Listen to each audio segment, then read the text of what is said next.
기대해 나에게 주신 하루를. 때론 피곤하고 일어나기 싫고 널 깨우는 알람 소리에 짜증도 나겠지만. 안녕하세요. 오늘도 푸른 말씀 김호영 목사입니다. 주무시지 않고 나를 지키셨네. 오늘을 나에게 주셨네. 새 말씀 안에 주가 주신 사랑과 은혜와 능력.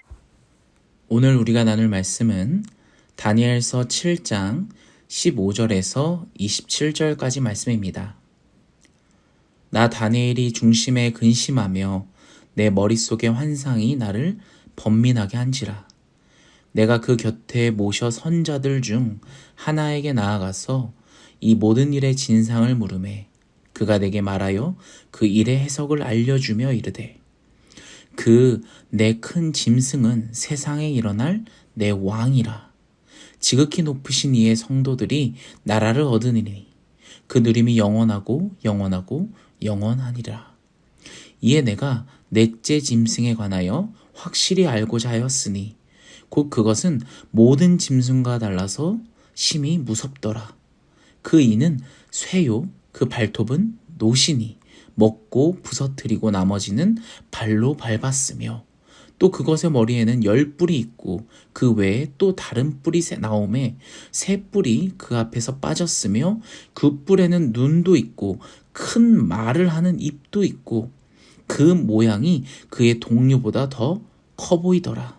내가 본즉 이 뿔이 성도들과 더불어 싸워 그들에게 이겼더니 옛적부터 항상 계신 이가 와서 지극히 높으신 이의 성도들을 위하여 원한을 풀어주셨고 때가 이름에 성도들이 나라를 얻었더라. 모신 자가 이처럼 이르되 넷째 짐승은 곧 땅의 넷째 나라인데 이는 다른 나라들과 달라서 온 천하를 삼키고 밟아 부서뜨릴 것이며 그 10뿔은 그 나라에서 일어날 10왕이요 그 후에 또 하나가 일어나리니 그는 먼저 있던 자와 다르고 또 새 왕을 복종시킬 것이며 그가 장차 지극히 높으신 이를 말로 대적하며 또 지극히 높으신 이의 성도를 괴롭게 할 것이며 그가 또 때와 법을 고치고자 할 것이며 성도들은 그의 손에 붙임바되어 한 때와 두 때와 반 때를 지내니라. 그러나 심판이 시작되면 그는 권세를 빼앗기고 완전히 멸망할 것이요 나라와 권세와 온 천하 나라들의 위세가 지극히 높으신 이의 거룩한 백성에게 붙임바 되리니 그의 나라는 영원한 나라이라. 모든 권세가 있는 자들이 다 그를 섬기며 복종하리라.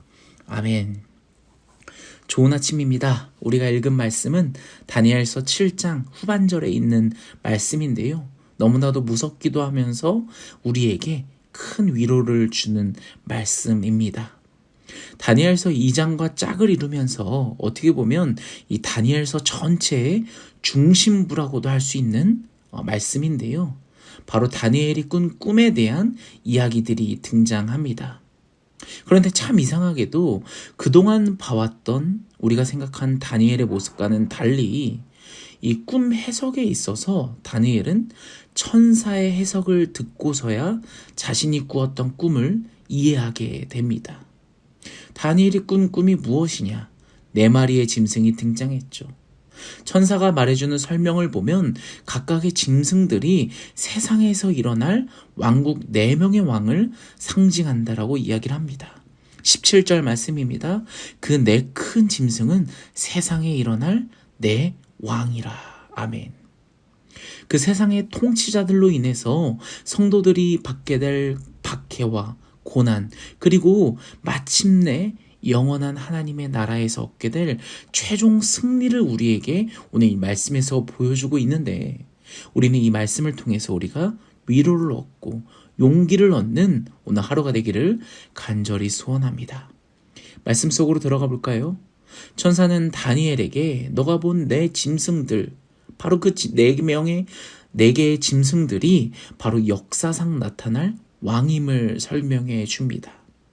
우리는 역사적으로 바벨론, 페르시아, 헬라, 로마 제국임을 알 수 있죠. 그런데 여러분, 이 네 번째 짐승에 있어서는 특히 다니엘이 환상을 보았을 때, 꿈을 꾸었을 때 너무나도 놀랬습니다. 그 이유는 다른 모든 짐승들과 달리 너무나도 무섭게 생겼기 때문이죠. 19절 말씀입니다. 이에 내가 넷째 짐승에 관하여 확실히 알고자 하였으니 곧 그것은 모든 짐승과 달라서 심히 무섭더라. 그 이는 쇠요, 그 발톱은 노신이 먹고 부서뜨리고 나머지는 발로 밟았으며. 아멘. 이 짐승의 설명으로는 이 철로 된 이를 가지고 있고 노수로 된 발톱을 가지고 있고요. 10개의 뿔을 가지고 있습니다. 이 다른 짐승들보다 유독 강해 보이죠. 이 넷째 짐승은 로마 제국을 상징합니다. 로마 제국은 온 나라를 제패했던 아주 무서운 나라였죠. 이 로마에 대항하는 모든 나라들은 하나도 빠짐없이 부서졌습니다. 밟힘 당했죠. 그때 유대인들도 마찬가지였죠. 이 로마 치하에서 숨도 제대로 쉬지 못할 정도로 그들에게 밟혀 있었습니다. 그런데 여러분, 그 당시에 누가 오셨습니까? 네, 맞습니다. 예수 그리스도께서 빛 가운데 베들레헴에 태어나셨습니다. 죄로 억눌리고 육체적으로 고통당하는 자들을, 바로 우리를 구원하시려고 죄에서 해방시키기 위해 하나님께서 하나뿐인 아들을 이 땅에 보내주신 것이죠. 이 사납고 잔인해 보이는 이 무서운 뿔을 가진 이 짐승에게 성도들은 결국 지고 말 것입니다. 저 짐승의 손에서 우리는 종말이 임박한 시기를 지낼 것입니다. 하나님의 정의와 심판이 더 이상 나타나지 않는 듯한 것처럼, 희망이 없는 것처럼 우리에게 비춰질 것입니다. 사랑하는 여러분, 하지만요, 하나님께서는 저런 악한 통치자들을 우리에게 보내주셔서 우리에게 환난을 주시지만 그 기간은 영원하지 못할 것입니다. 그 기간은 영원히 지속되지 않습니다. 오직 하나님께서 정하신 일시적인 기간에만 해당하는 것임을 우리는 오늘 이 말씀을 통해서 기억해야 합니다. 이것이 바로 우리가 가져야 할 희망인 것이죠. 우리가 이 세상을 살아가면서 희망이 없어 보이고 너무 힘들고 괴롭고 당장 내가 어떻게 먹고 살아야 될지 모르는 이 세상을 살아가면서 우리 성도들은 소망을 품고 인내와 믿음을 가지고 이 주님께서 정하신 이 짧은 기간을 우리는 견뎌내야 된다는 것을 오늘 말씀을 통해서 알 수 있는 것입니다. 우리에게는 계속해서 닥칠 환난과 그 시험 속에서, 그 어려움들 속에서 이 소망 하나만을 간절히 붙잡고 우리는 흔들리지 말아야 된다는 겁니다. 언제 끝날 것 같지 모르고 이 고난이 계속될 것 같아 보이지만 주님께서는 이 고난의 때를 속히 지나가게 하실 거라는 겁니다. 정해진 때가 있는 악은 잠시 동안은 이 세상을 통치하겠으나 결국 인간적인 악에 대하여 하나님께서는 승리를 거두신다.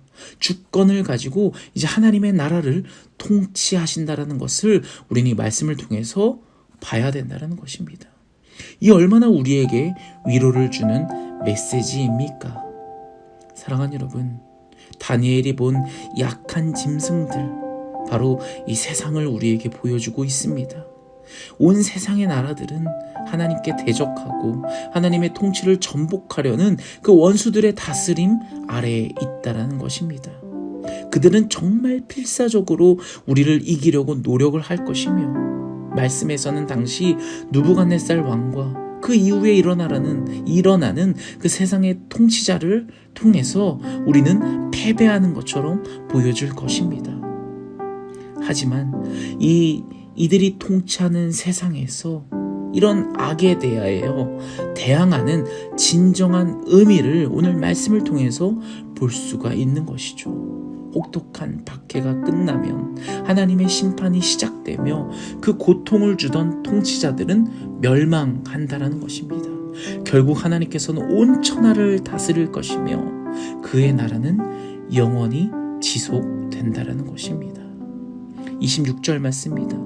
심판이 시작되면 그는 권세를 빼앗기고 완전히 멸망할 것이요. 아멘. 사랑하는 여러분, 우리는 이 세상을 살아가면서 15절 말씀처럼 이 다니엘처럼 이 근심하며 번민하며 우리가 이 세상을 살아가지만 정말 힘들고 어려울 때마다 이 말씀을 붙들고 결국 그들은 멸망할 것이다. 그리고 이 영원한 하나님의 나라가 이 땅에 임할 것이다.